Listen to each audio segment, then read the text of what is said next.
साथियों, आज जब हम डिफेंस में आत्मनिर्भर भविष्य की चर्चा कर रहे हैं, तब ये भी आवश्यक है कि बीते दशकों में जो हुआ, उससे हम सबक भी लेते रहे। इससे हमें भविष्य का रास्ता बनाने में मदद मिलेगी। आज जब हम पीछे देखते हैं, तो हमें अपनी समृद्ध मैरीटाइम हेरिटेज के दर्शन होते हैं। भारत का समृद्ध ट्रेड रूट इस विरासत का हिस्सा रहा है।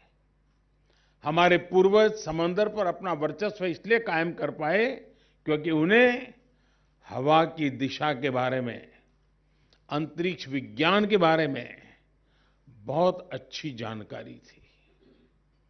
किस ऋतु में हवा की दिशा क्या होगी, कैसे हवा की दिशा के साथ आगे बढ़कर हम पड़ाव पर पहुंच सकते हैं, इसका ज्ञान हमारे पूर्वजों की बहुत बड़ी ताकत थी।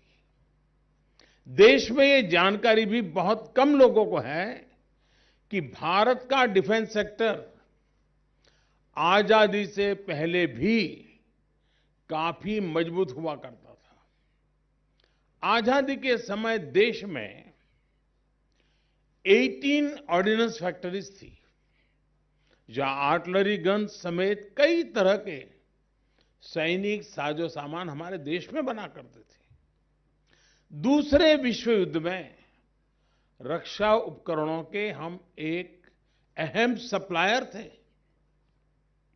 हमारे हॉवित्जर तोपों, ईशापुर राइफल फैक्ट्री में बनी मशीन गनों को उस समय श्रेष्ठ माना जाता था। हम बहुत बड़ी संख्या में एक्सपोर्ट किया करते थे। लेकिन फिर ऐसा क्या हुआ कि एक समय में हम इस क्षेत्र में दुनिया के सबसे बड़े इंपोर्टर बन गए। और थोड़ा हम नजर करें कि प्रथम और द्वितीय विश्व युद्ध ने बहुत विनाश किया। अनेक प्रकार के संकटों से दुनिया के बड़े बड़े देश फंसे पड़े थे। लेकिन उस संकट को भी आपदा को अवसर पर में पलटने का उन्होंने प्रयास किया। और उन्होंने आयुध के निर्माण के अंदर और दुनिया के बड़े मार्केट को कब्जे करने की दिशा में लड़ाई में से वो रास्ता खोजा और स्वयं एक बहुत बड़े निर्माणकर्ता और बहुत बड़े सप्लायर बन गए डिफेंस की दुनिया में। यानी युद्ध झेला, लेकिन उसमें से उन्होंने ये रास्ता भी खोजा।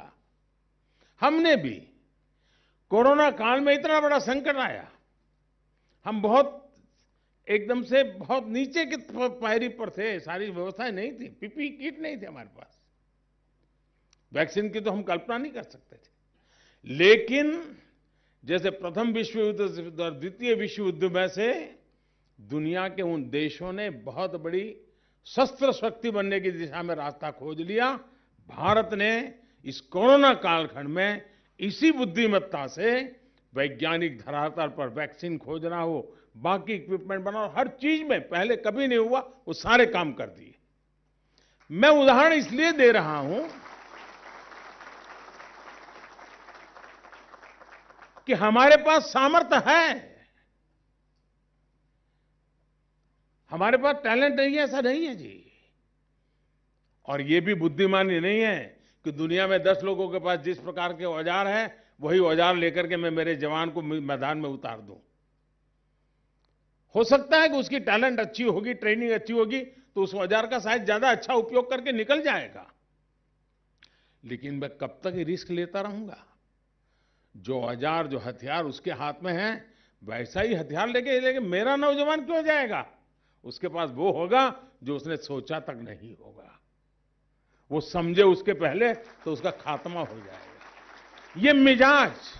ये मिजाज सिर्फ फौजियों को तैयार करने के लिए नहीं है, ये मिजाज उसके हाथ में कौन से हथियार है उस पर भी डिपेंड करता है।